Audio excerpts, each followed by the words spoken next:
ఉదయకాల ప్రార్థన. మహాశక్తి సంపన్నుడా, మహోన్నతుడా, మమ్మల్ని అత్యంత మిక్కిలిగా ప్రేమిస్తున్న, కాపాడుతున్న మా తండ్రి, మీకు వందనాలు, స్తుతులు, స్తోత్రాలు చెల్లిస్తున్నాం ప్రభువా. అయ్యా, గడిచిపోయినటువంటి గత రాత్రి అంతను కూడా మా అందరినీ మీరు రక్షించారు, కాపాడారు.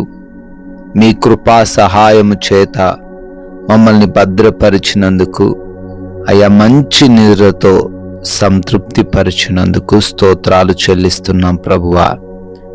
ఎస్ లార్డ్, ఈ యొక్క ప్రశస్తమైన దినములో, ఈ లోకము అనే యాత్రలో, మరొక నూతనమైన రోజులో మా అందరినీ కూడా సజీవులుగా ప్రవేశపెట్టినందుకు కృతజ్ఞతలు చెల్లిస్తున్నాం ప్రభువా. అవునయ్యా, ఎంతోమంది ఈ రోజును చూడాలని ఆశపడినా కానీ వారికి లేని ధన్యత, యోగ్యత కేవలం మీ కృప చొప్పున మాకు అనుగ్రహించినందుకు కృతజ్ఞతలను చెల్లిస్తున్నాము తండ్రి.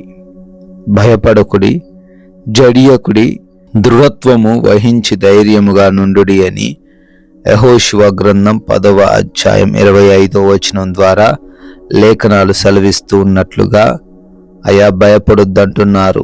ఈ రోజున ఏ సమస్యను చూసి అయా కృంగిపోవద్దు అని ధైర్యము వహించి మీ వైపు చూస్తూ ముందుకు సాగాలి అని నాయన మీ లేఖనాలను ప్రచురపరుస్తున్నందుకు స్తోత్రాలు. ఏ బిడ్డ అయితే భయముతో ఈ రోజును ప్రారంభిస్తున్నారు, దేని నిమిత్తమైతే ఏది జరుగుతుందని భయపడుతున్నారు నాయన, ఆ భయాలేవి లేకుండా, దేనికి జడియకుండా ధైర్యముగా, దృఢముగా మీ పైన విశ్వాసం ఉంచి ఈ రోజున వారి యొక్క జీవిత ప్రయాణమును కొనసాగించుటకు సహాయము దయచేయండి.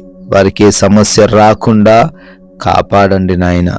ఈ ఉదయ కాలాన్ని లేవగానే ఈ ప్రార్థనలో ఏకీభవిస్తున్న ప్రతి బిడ్డ జీవితంలో ఈ బలమైన లేఖన భాగమును స్థిరపరచండి నాయన. ప్రతి ఒక్కరిని ఆశీర్వదించండి అయా. గతించిన కాలంలో వారి యొక్క అతిక్రమములను మరణించి నూతనమైన దినాన్ని ఇచ్చారు అని గుర్తించి మీ కొరకు ఈరోజు ప్రతి బిడ్డ జీవించుటకు, మంచి సాక్ష్యము కలిగి జీవించుటకు, పాపము చేయకుండా, అతిక్రమములు చేయకుండా, మీ నామానికి అవమానం తెచ్చే ఏ కార్యమును కూడా జరిగించకుండా ప్రతి ఒక్కరూ తండ్రి మాదిరికరంగా ఈ రోజున మీ సన్నిధిలో ఉండుటకు సహాయము దయచేయండి నాయనా.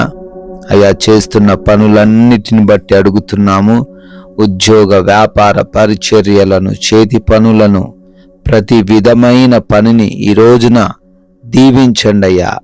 అయా, ప్రతి ఒక్కరూ కూడా వారి వారి పనులలో నూరంతలుగా ఫలించే సహాయము దయచేయండి తండ్రి. ఆగిపోయిన పనులు కూడా పునఃప్రారంభించబడుటకు కృప చూపించండి. నూతనమైన కార్యములను కూడా ఆశీర్వదించండి, దీవించండి ప్రభువా. నాయనా, ప్రయాణాల విషయంలో కూడా సహాయము దయచేయండి. ప్రతి ప్రయాణమును తండ్రి క్షేమముగా మార్చండి అయ్యా.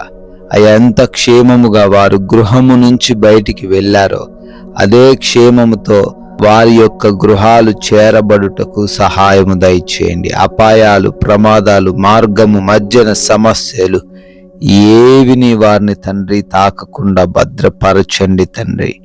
అయ్యా, రిపోర్ట్స్ అని, డెలివరీస్ అని, ఆపరేషన్స్ అని హాస్పిటల్స్కి వెళ్తున్నారు నాయనా. బిడ్డలకు మీరు తోడై ఉండండి తండ్రి. ఎగ్జామ్స్ అని, ఇంటర్వ్యూస్ అని వెళ్తూ ఉన్నారు, రాయబోతూ ఉన్నారు, అటెండ్ అవ్వబోతూ ఉన్నారు తండ్రి. మంచి జ్ఞానంతో వారిని, జ్ఞాపక శక్తితో వారిని నింపండి ప్రభువా. అదే రీతిన ఈ రోజున ఏ బిడ్డ కూడా ఆకలి బాధలు, ఆర్థిక ఇబ్బందులు, అనారోగ్య పరిస్థితులను చూడకుండా ప్రతి ఒక్కరి జీవితంలో సమృద్ధిని దయచేయండి. దీవెనకరముగా వారిని మార్చండి ప్రభువా. అయా, ఈ రోజున అపవాది యొక్క వలలో పడిపోకుండా, లోక ఆకర్షణలకు గురి కాకుండా, ఎవరితో ఎటువంటి విభేదాలు, మనస్పర్ధలు లేకుండా సమాధానంగా, ప్రశాంతముగా జీవించుటకు సహాయము దయచేయమని, మీరిచ్చిన ఈ సమయాన్ని వృధా చేసుకొనకుండా జ్ఞానమును దయచేయమని నాయనా, గృహములలో ఒంటరిగా ఉంటున్నారు, వారి గృహాల చుట్టూ మీ కంచె, మీ కాపుదల దయచేసి క్షేమాన్ని వారికి అనుగ్రహించమని, మీ కృపను బట్టి, మీరు చూపించిన దయను బట్టి బర్త్డేలు, యానివర్సరీలు ఈ రోజున తండ్రి సెలబ్రేట్ చేసుకుంటున్నారు. సంవత్సరమును దయా కిరీటమును వారికి దయచేయండి అయ్యా. మేము ఈ రోజున ఒక్కరికైనా మీ నామాన్ని ప్రకటించి రాజ్య వ్యాప్తిలో పాలిభాగస్తులయ్యే ధన్యత మాకును అనుగ్రహించమని యేసుక్రీస్తు వారి నమ్మకమైన నామములో ఈ ప్రార్థన అడిగి వేడుకొని పొందుకొని ఉన్నాము తండ్రి. Amen, amen.